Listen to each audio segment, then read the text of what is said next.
ये व्यर्थ के बकवाद करने वाले लोगों से मत मिलो, व्यर्थ के बकवाद करने वाले लोगों की तरफ मत देखो, ये क्या कह रहे हैं, क्या बोल रहे हैं। और तुम भी व्यर्थ का बकवाद मत करो। अपने समय को कीमती मान करके निरंतर प्रिया प्रीतम का नाम जप करो, उनकी गुण लीला गाओ, उनकी सेवा में रहो। कभी प्रपंच की बातें, कभी प्रतिष्ठा का चिंतन, कभी नाना प्रकार के मान सम्मान का चिंतन, ये घुसने न पावे हृदय में। बहुत सावधान रहना चाहिए साधक को। ऐसी बातें देखो मत, ऐसी बातें सुनो मत जिससे तुम्हारा हृदय उद्विग्न होकर प्रभु का चिंतन छोड़ दे। बंद करो। अभी अन्य लोगों के संग का त्याग कर दो, जो भगवत विमुख वार्ता करते हैं, संत निंदा करते हैं, दूसरों की निंदा करते हैं। कुछ हाथ नहीं लगता, ये लोग दुर्गति को प्राप्त होने वाले हैं। भक्तन निंदा अति बुरी भूल करे जिन कोई, किए सुकृत बहु जन्म के छिन में दारे खोए। पर निंदा के किए ते नहीं, आवत नहीं कछुआत, मूरख पर्वत पाप को ले चल अपने साथ। तो अलम कश्याप संगत्या, ऐसा संग मत करो जिनके पास बैठने से भक्त निंदा, जन निंदा, भगवत निंदा हो। ऐसे से दूर रहो। अलम बंद कर दो ऐसे लोगों का संग। रात दिन हम श्यामा श्याम का नाम जप करेंगे, श्यामा श्याम के लीला गुण गाएंगे, श्यामा श्याम के ही धाम का शोभा का चिंतन करेंगे। जब तुम अपना जीवन श्यामा श्याम के चरणों में न्यौछावर कर दोगे तो पूरा भार श्यामा श्याम ले लेंगे और तुम्हारे हृदय में मस्ती आ जाएगी। जो ऐसा निश्चयी होता है, दृढ़ निश्चयी, उसके अंदर दृढ़ विश्वास, तो उसके हर समय भगवान की स्फूर्ति होती रहती है। भारी प्रतिकूलता में भी भगवान का सानिध्य अनुभव होता है। वो अनुकूलता में तो भगवान के दुलार को देखता है, लेकिन प्रतिकूलता में भगवान की विशेष कृपा को देखता है। ये संयोग, ये वियोग, संसार की ये द्वंद्वमयी वृत्तियां भक्तों के हृदय में नहीं चुभती। आए की हुज्जत नहीं, गए की तलाश नहीं, क्योंकि नित्य संयोग भगवत स्मृति के प्रभाव से प्रभु का रहता है। शोक, विषाद बहुत ध्यान देने योग्य विषय है। सभी लोगों को ऐसा लगता है कि ऐसा कैसे हो सकता है। भक्त के चरित्रों को जब सुनते तो लगता है ऐसा कैसे हो सकता है, ऐसी परिस्थिति में भी ऐसा कैसे हो सकता है। क्योंकि तुम मानसिक बुद्धि से युक्त हो और वो भागवतिक स्थिति से युक्त है, इसलिए तुम उसको पार पा ही नहीं सकते। जब तुम अपना जीवन श्यामा श्याम के चरणों में समर्पित कर देते हो हृदय से, फिर उनकी कृपा से सब विघ्न दूर हो जाते, एक अपार मस्ती रहती है। नहीं तो शोक, विषाद, दुख, क्लेश, कष्ट, संताप, भय, उद्वेग, ये सदैव सताते रहते हैं। इसी से डिप्रेशन होता है। बार बार नकारात्मक चिंतन, शोक, विषाद, दुख, चिंता, क्लेश, संताप, भय, उद्वेग, यही पूरे मानसिक स्तर को नष्ट कर देते हैं।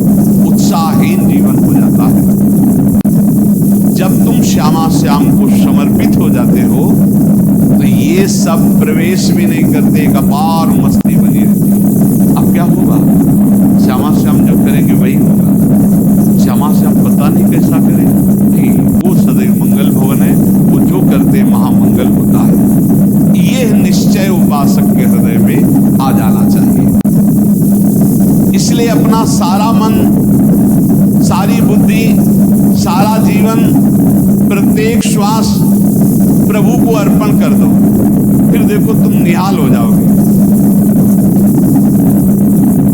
दुख, शोक, विषाद, क्लेश, कष्ट, संताप, भय, उद्वेग, ये उसी को व्यापते हैं जिसने अपने जीवन को प्रभु के चरणों में अर्पित नहीं किया। इसलिए तुम अपना सारा मन, सारी बुद्धि, सारा जीवन, प्रत्येक श्वास केवल प्रभु को अर्पित कर दो, फिर देख लेना। श्वास कैसे अर्पित की जाती है? राधा राधा राधा। बुद्धि कैसे अर्पित की जाती है? एकमात्र निश्चय भगवत सुख ही सुख है। ये जागतिक सुख सुख नहीं, ये दुख है, ये ऐसा दलदल है जिससे आज तक कोई नहीं निकल पाया। सारा मन, हम मन से केवल प्रभु का मनन करें, बार बार मन को संसार से हटा के नाम में, रूप में, लीला में, धाम में लगाएं।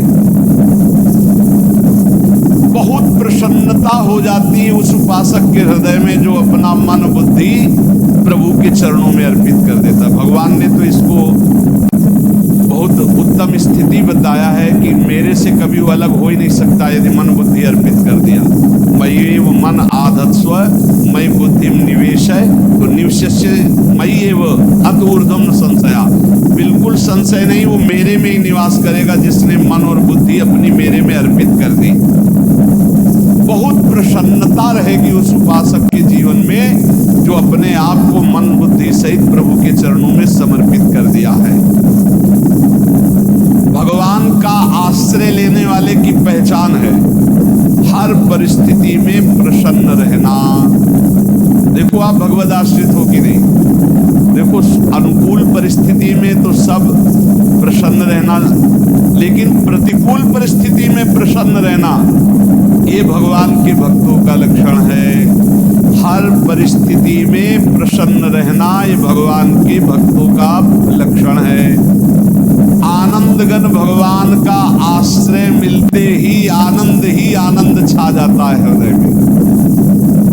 उनके पास आनंद का अभाव होता ही नहीं है।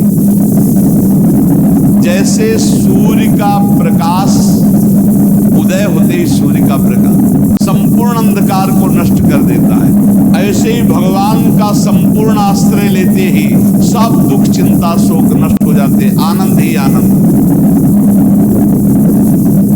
तुम भगवान के मंगलमय रूप को नहीं जानते हो, पर उनके मंगलमय भाव को, विधान को मानना शुरू कर दो। जो भी होता है मंगलमय होता है। हमने जीवन में देखा है,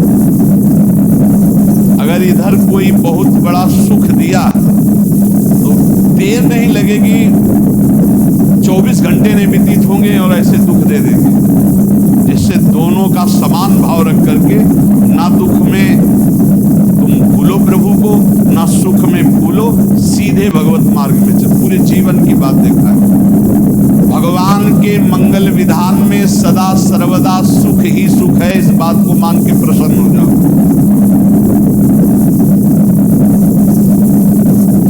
जब भगवान का भजन करने वाले की तन्मयता बढ़ती है भजन में, तो द्वेषी जन अपने आप तैयार हो जाते हैं। भक्त कभी किसी से द्वेष नहीं करता, अपने आप वो द्रोह करने लगते हैं। तो नरसिंह मेहता जी से बहुत गांव के कई लोग थे जो जलते थे, ऐसे जलते थे कि अब क्या करें, कैसे मिटा दे नरसिंह मेहता जी।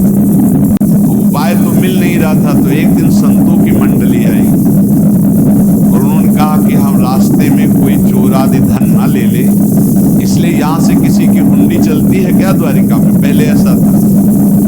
बोले हाँ हाँ, हमारे यहाँ बहुत बड़े सेठ है नरसिंह मेहता जी, पर आप कहोगे वो मना कर देंगे। कई बार कहोगे, अगर वो स्वीकार कर ले तो वहाँ आऊँ।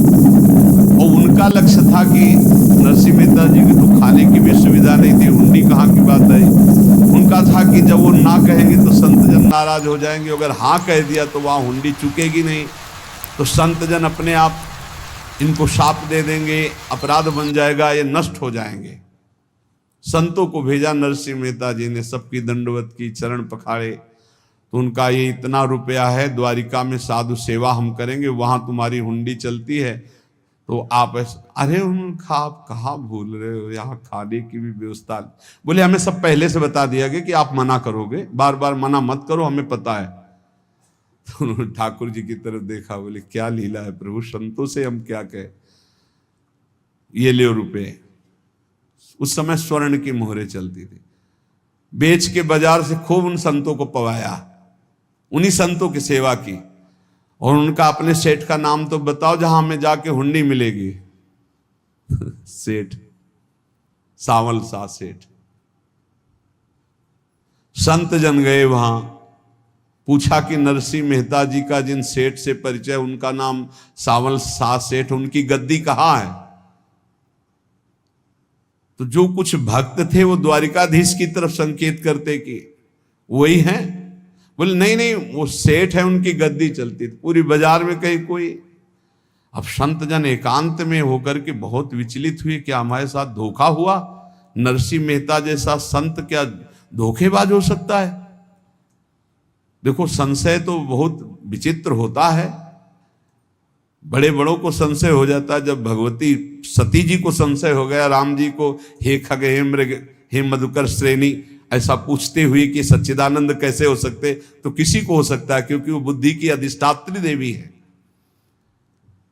जो ही उनके मन में ऐसा आया कि क्या हमारे साथ धोखा हो रहा है, इतने में ही देखा जय हो सावल शाह सेठ की। होगा सावल शाह सेठ, तो देखा बढ़िया मुनीम जी उनके साथ, और सेठ बस्ता लिए हुए मुनीम जी, सरकार इधर से चलो। तो उनका सावल शाह सेठ आपका नाम है? संतों ने कहा। बोले हाँ। बोले नरसिंह जी, हाँ। बोले आपकी हुंडी आ गई है। हुंडी एक कागज में लिखा कि ये हमारे सेठ जी को दे देना। वैसे लोग मुझे माखन चोर कहते, कोई कुछ कहता, लेकिन आपने सेठ बना दिया। जब आपने सेठ बना ही दिया तो आप कभी परवाह मत करना तुम। और ये सेवक आपकी सेवा में सदैव तत्पर है। भगवान ने ऐसा लिखा। जो भगवद आश्रित है, एक बार ये चलता रहता है, जो संत जन होते हैं उनके विरोधी अपने आप बन जाते हैं, किसी से कोई मतलब नहीं, अपने आप विरोधी बन जाते हैं। कबीरदास जी का पूरी काशी में यश था। भजन करने वाले महापुरुषों का यश बढ़ता है जब, तो जो भजनहीन होते हैं उनके हृदय में जलन पैदा हो जाती है, और वो उनको विविध प्रकार से फंसाना चाहते हैं, उनको कष्ट देना चाहते हैं। तो कबीरदास जी के यश को धूमिल करने के लिए कुछ ब्राह्मणों ने एक रचना रची। मुड़ मुड़ा के कबीरदास जी के शिष्य बन करके पूरी काशी के सब आश्रमों में निमंत्रण दे आए। कल भंडारा है, संत सेवा है, सबने स्वीकार किया। कबीरदास जी अपनी दिनचर्या करके निकले तो संत मंडली आने लगी। बोले कै बजे सेवा है? साधु सेवा। बोले कौन सी साधु सेवा? बोले कल आपके शिष्यजन निमंत्रण दे के आए, पूरी काशी के सब संत आ रहे हैं। कबीरदास जी ने कहा यहाँ तो एक की भी व्यवस्था नहीं, पूरी काशी के संत आ रहे। अच्छा, समझ में आ रहा है, लीला बिहारी तुम लीला करना चाहते हो।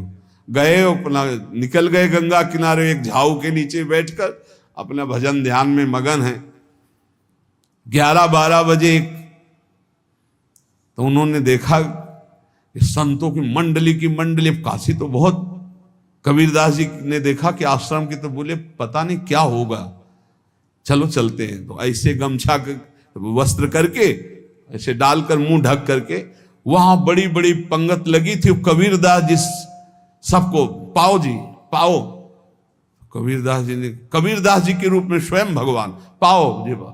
कबीरदास जी ने कहा अच्छा, जब स्वामी परस रहे तो हम भी बैठ के पा ले। तो जब उसी पंगत में बैठ गए अपना कपड़ा ढक करके, और जब मोहरे की दक्षिणा दे रहे थे सब लोग कि वाह कबीरदास जी ने आज तो साधु से। सबको जब कबीरदास जी के सामने आए तो ऐसे मुंह ढके, बोले देखो जो मेरा होता है उसे मुंह छुपाना नहीं पड़ता, मुंह ढकला नहीं पड़ता। लो दक्षिणा, तुम भी दक्षिणा ले।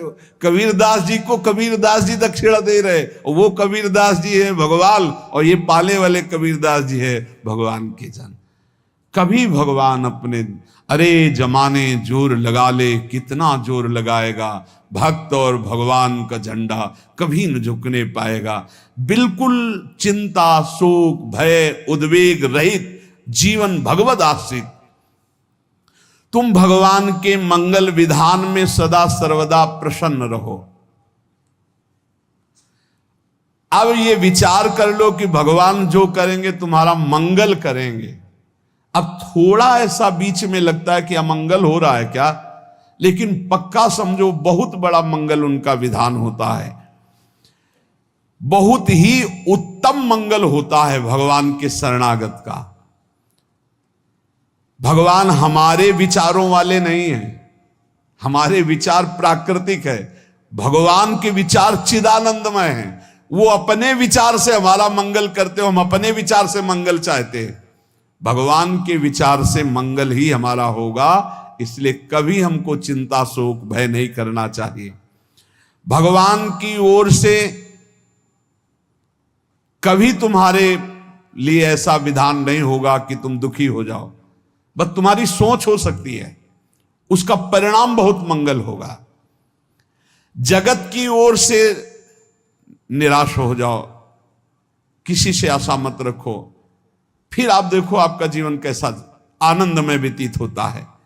ये जो जगत की आशा है यही दुख प्रदान करती, सच्ची जगत की आशा ही दुख प्रदान करती है। अगर जगत से कोई संबंध न रखा जाए और भगवत भाव में रहकर तो बहुत अच्छा जीवन चलेगा। अपने कर्तव्य का पालन करो, परिवार को भगवत स्वरूप मानकर पोषण करो, किसी से कोई संबंध मत रखो, कोई आशा मत रखो, यही अध्यात्म सिखाता है। अपने आप भगवत स्वरूप, सबका व्यवहार मंगलमय और आपका जीवन मंगलमय। अपने घर में ऐसे रहो जैसे किसी अतिथि के घर में रह जाता है, चलना है, यहां से जाना है। कौन रहता है अपने घर में अतिथि की भांति? भगवान का भक्त। जाना है यहां से, अपनी प्रिया प्रीतम के पास जाना। ये हमारा घर नहीं है, यहां तो हम समय व्यतीत कर रहे हैं, अपनी आयु व्यतीत कर रहे हैं भगवत आराधना करते हुए। हमें जाना है प्रिया प्रीतम के पास। वास्तविक घर भगवान का धाम है हमारा, वास्तविक घर वाले प्रभु हैं हमारे, जो नित्य सच्चिदानंद भगवान के चरणों में अपने चित्त को समर्पित करता रहता है। उसको यह अनुभव होने लगता है कि बड़ी कृपा है हमारे ऊपर, भगवान की बड़ी कृपा है हमारे ऊपर। सर्वसमर्थ परम सुहृद भगवान ऐसे भक्त के ऊपर हर समय वरद हस्त रखे रहते हैं। ये केवल प्रवचन नहीं, सच्ची बात मानिए। ऐसे भगवान का वरद हस्त हर समय रहता है। जब भगवान की छत्र छाया में भक्त अपने को देखता है तो आसपास घोर विपत्तियों का भी समुदाय हो तो भी वो आनंद में मगन रहता है। हर हालत में आनंदित रहना ये भक्त का स्वभाव है। भगवान ऐसे भक्तों को प्यार करते हैं जैसे कछुआ अपने अंडे को बाहर रख आवे और रात दिन उसका चिंतन करे। जब भक्त भगवान को समर्पित होता है तो भगवान रात दिन उसकी ऐसे चिंतन सुरक्षा करते हैं। अभय, ये दैवी संपदा का पहला गुण है। ये भगवान के शरणागत पर जागृत हो जाता है, वो भयभीत नहीं होता, किसी भी उससे भयभीत नहीं होता। यही डरप हरिवंश हित, जिनो भ्रमय गुण सलिल पर। इस डर से डरते रहना चाहिए कहीं गुण रूपी पानी में फिसल न जाए, नहीं तो गलती हो सकती है। साधक सावधान रहे। ये अभय दैवी संपदा का सबसे बड़ा गुण है। जो भयहारी भगवान की शरण में आ जाता है तो उसके अंदर ये अभय प्रकट हो जाता है। अगर कहीं तुम्हें एकांत में भय लग रहा है, एक आदमी तो एकांतिक में आए थे, वो कह रहे थे कि हमें हर समय भय लगा रहता कि कोई हमारे पीछे है, अंधेरा तो लगता कोई खड़ा है, मैं जीना मुश्किल हो गया, ऐसा भय। देखो ये मन कैसा है, भगवान से विमुख होने पर कैसे डरवाता है। वो कह रहे हैं हर समय मुझे डर लगा रहता है, कोई सामने खड़ा है, कोई पीछे खड़ा है, ऐसा भय लगने लगता है। और जब भगवान की शरण में आ जाते हैं तो ये अभय स्थिति हृदय में जागृत हो जाती है। कोई भी भय आसपास आ ही नहीं सकता, यहां तक कि नरक का भी भय खत्म हो जाता है जो भगवान की शरण में है। महापापी भी पुण्यात्मा महान भक्तों के समान वो उत्तम गति को प्राप्त हो जाता है जो भगवान की शरण में हो जाता है। पर ये जो भोगों का आश्रय लिए हुए हैं, मनमानी आचरण कर रहे हैं, ये कभी उस अभय को जान ही नहीं सकते कोई अभय पद है क्या। इनको तो कदम कदम पर शोक, भय, और दुख की प्राप्ति होगी। कोई बचा नहीं सकता जो भोगों में लगे हैं, मनमानी आचरण कर रहे हैं।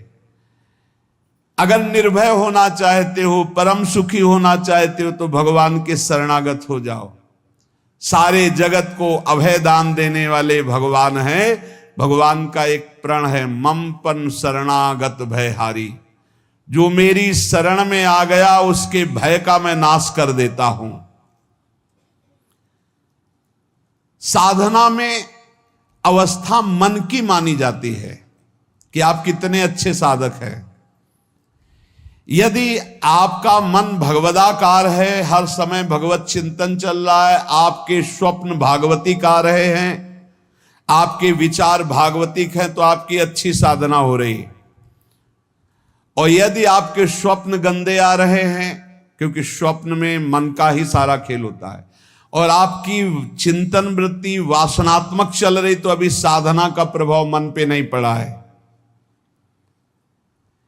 जिसका मन हर समय भगवत चिंतन करता रहता है, वो जीते जी जीवन मुक्त हो जाता, अनुभव होता है। जैसे किसी ने कहा कि हमें कैसे पता चलेगा कि हमारा काम हो गया है, तो जैसे आप भोजन पा लेते हैं तो किसी दूसरे से गारंटी थोड़ी लेनी होती कि हम छक गए हैं क्या, आप जरा बताना हम छक गए हैं क्या। नहीं, अपने हृदय में आ जाता है कि अब मैं तृप्त हो गया। ऐसे ही अपने हृदय में आ जाता है कि मेरा काम हो गया, अब मेरा जन्म नहीं होगा। ये हृदय में आ जाता है, अपने आप अनुभव में आ जाता है। जब स्वरूप बोध होता है तो किसी और से सलाह थोड़ी लेनी होती है, वो अपने आप अनुभव में आ जाता है। हाँ, यदि गुरुदेव का वर्ण नहीं किया है तो फिर आपको किसी न किसी गुरु से प्रमाणित करवाना पड़ेगा। और अगर गुरुदेव का वर्ण किया है तो वही मंत्र, वही नाम, वही गुरु शरणागति आपको अंदर से पुष्ट कर देगी कि आपका काम हो गया है। विषय चिंतन करता हुआ मन विषय आसक्ति को प्राप्त होता है। विषय आसक्ति को प्राप्त हुआ मन बार बार जन्म मरण और नरक को प्राप्त होता है। बस ये विषय चिंतन हटाना ही प्रमुख कर्तव्य साधना का है। बार बार मन को विषयों से हटा करके प्रभु के नाम में लगाओ, प्रभु के रूप में लगाओ, प्रभु की लीला में लगाओ। जहां भगवान प्रकट होते हैं वहां परमानंद की बाढ़ आती है। पर ये ध्यान रखें, गुलाब का फूल कांटों में खिलता है, उसकी सुगंध लेनी, फूल लेना है तो कांटों से बचाकर। ऐसे ही जब आप भगवत चिंतन के लिए चलेंगे तो आपका चिंतन चुराने के लिए माया विविध नाटक करेगी, कांटे फैलाएगी। कोई तुम्हारी निंदा करेगा, कोई अपमान करेगा, कोई उपहास करेगा, तुम्हारी अव्यवस्था हो सकती है, तुम्हारी परिस्थिति बहुत भयावह हो सकती है। इन परिस्थितियों में भी भगवत चिंतन का तार ना टूटने पावे तो आगे गुलाब का फूल है। जैसे कांटे से बचाकर गुलाब का फूल लेते हैं और भगवद अर्पित करके सौरभ का सुख लेते हैं, ऐसे ही भगवान के प्रेमानंद का अनुभव करने के लिए संसार के कांटों से बचना होगा। और खिलेगा यही फूल संसार में ही, मनुष्य देह में, और योनियों में नहीं। भगवत प्राप्ति स्वर्ग में नहीं होगी, इसी मृत्यु लोक में होगी। पहले मन नहीं लगता भगवत चिंतन में, भगवत चिंतन जबरदस्ती करना पड़ता है। भगवत चिंतन जे ही प्रारंभ करोगे ते ही बहुत बाढ़ आ जाएगी पाप चिंतन की। ध्यान दीजिए, बहुत लोग प्रश्न करते रहते हैं कि हम जब भजन में बैठते हैं तो बहुत गंदी बातें आती, मन बड़ा चंचल होता है, भाग जाता है। ऐसा प्रारंभ में जब कोई भगवत चिंतन प्रारंभ करता है तो उसका मन विषयों में भागता है, गंदी बातों में भागता है। अब लोग कहते पहले तो हमारा चिंतन बढ़िया होता था, अब चिंतन नहीं होता। तो कोई सिद्ध पुरुष थोड़ी हो गए, तुम्हें जबरदस्ती चिंतन करना होगा। जगत के प्राणी में जहां मन जाए तो इसमें भी भगवान, पदार्थ में मन जाए तो उसमें भी भगवान, जहां जहां मन जाए वहां वहां भगवान देखो, या मन को हटाकर नाम मंत्र में लगाओ।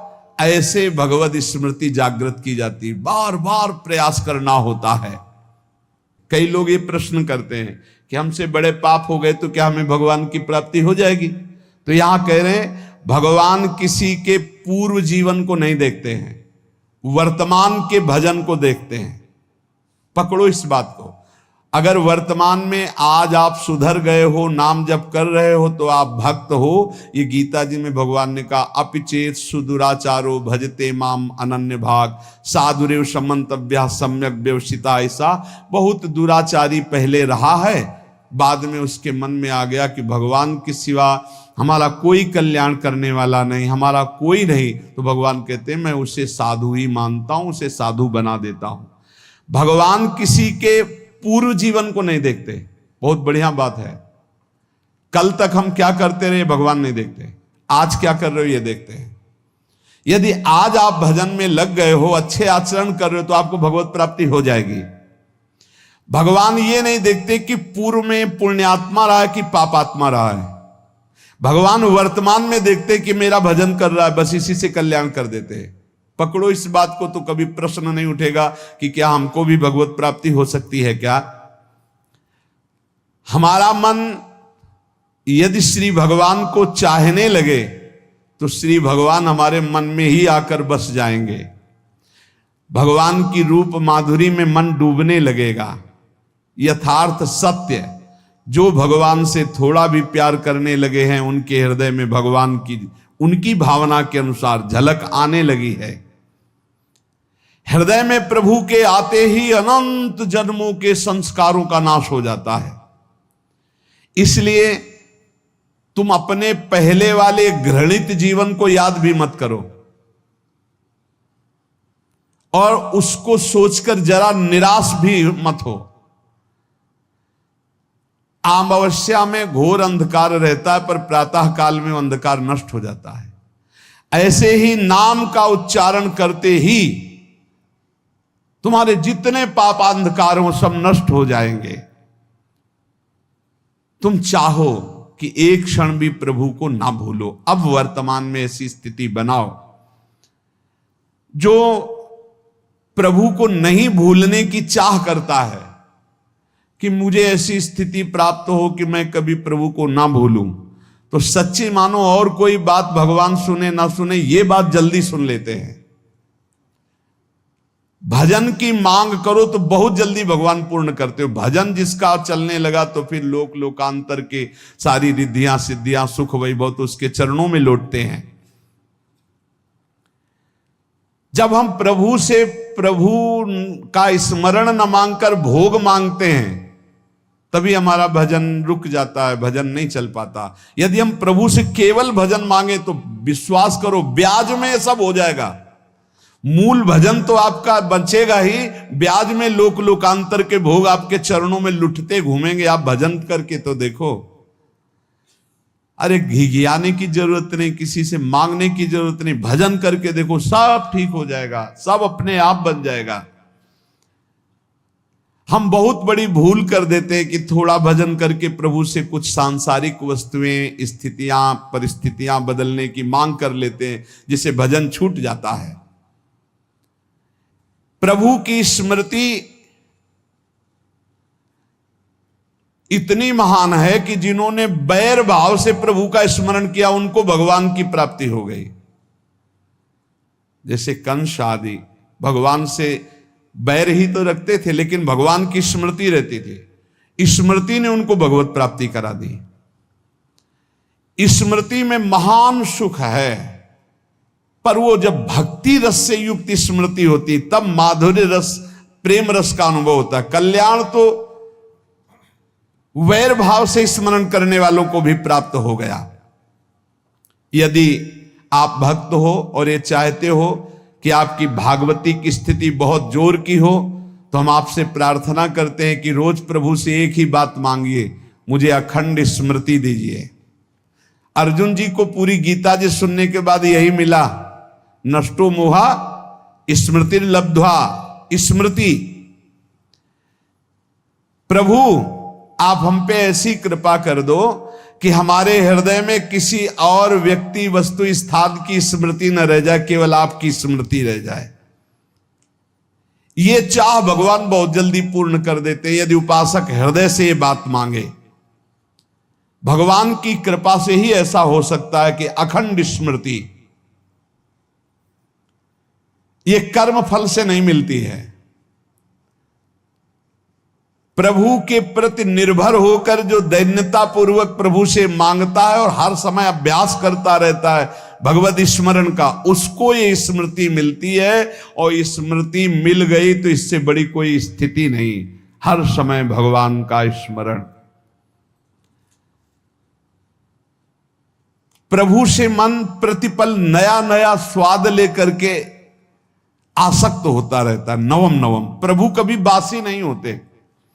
जैसे किसी व्यक्ति को देखो तो देखते देखते मन हट जाएगा कि देख लिया, बहुत सुंदर है, ठीक है, लेकिन वो एक दिन मन हट जाएगा। और प्रभु की सुंदरता नवम नवम है, प्रभु के नाम का स्वाद नवम नवम है, प्रभु की लीला का स्वाद नवम नवम है, प्रभु के धाम की शोभा नवम नवम है। जैसे आचार्य महाप्रभु हरिवंश चंद्र जी कहते, नयो नेह नवरंग नयो रस नवल श्याम वृषभानु किशोरी, नव पीतांबर नवल चूनरी, नई नई बूंदन भींजत गोरी, नव वृंदावन हरित मनोहर, नव चातक बोलत मोर मोरी, नव मुरली जो मल्हार नई गति, सब कुछ नया। तो नवम नवम प्रभु प्रतिपल नवम नवम प्रभु का रूप, प्रियाजू का नवम नवम, अबहीं और अबहीं और अबहीं और है। तो कहते हैं जब मन निरंतर स्मृति में डूबता है तो जब प्रभु की रूप माधुरी प्रकाशित होती तो ऐसी नवम नवम कि कभी ये नहीं होता कि रूप बासी हो गया। ये वही रूप है जो हमने अभी देखा था, नवम नवम। इसलिए आनंद की उफान आती रहती है उपासक के हृदय में। ऐसी प्रियता, ऐसा आनंद बिना भजन के नहीं अनुभव में आएगा। इसलिए तुम विश्वास करो, तुम्हें बहुत सुंदर सुख मिलने वाला है, आगे अपार सुख मिलने वाला है। ये थोड़ा दुख का समय काट लो, जब तक जीवन है ये दुख सुख की लहर आती रहेगी, आप इसको सह जाओ, आगे बहुत आनंद है, विश्वास मान लीजिए, बहुत आनंद है। जो ये विश्वास कर लेता है वो प्रभु के मार्ग में चलकर प्रभु को प्राप्त कर लेता है। नहीं तो इतने रोड़े हैं कि आप ऊब जाओगे, बहुत रोड़े हैं। जो प्रभु के मार्ग में चलता है तो माया के बहुत से पार्षद अपना प्रभुत्व दिखाने उनके पास आते हैं, महिमा अपनी दिखाने, पर वो किसी वस्तु स्थिति अवस्था प्राणी पदार्थ का प्रभाव स्वीकार ही नहीं करता, क्योंकि भगवत स्मृति परायण है, भगवान की कृपा पर विश्वास है, इसलिए उसको कोई फंसा नहीं पाता। वो नित्य निरंतर प्रभु से घुला मिला रहने के कारण उसकी मस्ती में कोई फर्क नहीं पड़ता। माया का प्रभुत्व रखने वाले उसे फंसाने की चेष्टा करते हैं, पर उस पर किसी का असर नहीं होता। वो कहीं लिप्त नहीं होता, वो कहीं दुखी सुखी नहीं होता, वो हर समय प्रसन्न रहता है। तुम देखो, हर समय प्रसन्न रहते हो? यदि नहीं तो तुम किसी व्यक्ति वस्तु का आश्रय लिए हुए, प्रभु का नहीं। अगर हां तो हर समय प्रभु का स्मरण चलना चाहिए, हर समय प्रभु के आश्रित हो, फिर देखना ये आनंद, ये प्रसन्नता क्या रूप रखती है। बड़े बड़े मस्त संतों को देखा, मस्त ऐसे उन्माद में मस्त है, उस सुख के लिए ललचाओ। कब तक जन्मते मरते रहोगे, कब तक बार बार दुख भोगते रहोगे, कब बड़ा प्रपंच है ये। भगवान का स्मरण परम पुण्यात्मा पुरुष का हृदय माना जाता है, बहुत पवित्र हृदय, बड़ा पुण्यात्मा हृदय जिसमें भगवान का स्मरण। भगवान का विस्मरण पापात्मा पुरुष, भयानक विपत्ति दुर्भाग्य आते हो। सुदृढ़ निश्चय करो, अब हम भगवान के स्मरण में अपना समय व्यतीत करेंगे। मेहनत करो, कार्य करने के लिए कोई मना नहीं, आप नौकरी करो, किसानी करो, व्यापार करो, पर अंदर अंदर भगवत स्मृति, भगवत स्मृति ही सबसे बड़ी स्थिति है। अब चाहे हम जीवित रहें, चाहे हमारे मरण जैसी विपत्ति आ जाए, चाहे सब हमसे हट जाएं, चाहे सब हमको नमन करें, अब हम दृढ़ निश्चय करके केवल भगवान के स्मरण करते हुए इस संसार के बीच समय व्यतीत करेंगे। अब हम चूकने वाले नहीं। ये नियम लीजिए, चाहे जीवन रहे या ना रहे, चाहे मरण जैसा कष्ट आ जाए, चाहे सब वियोग हो जाए, सब चले जाए, चाहे सब संयोग हो जाए, सब नमन करें, अब हम प्रभु का स्मरण नहीं छोड़ेंगे।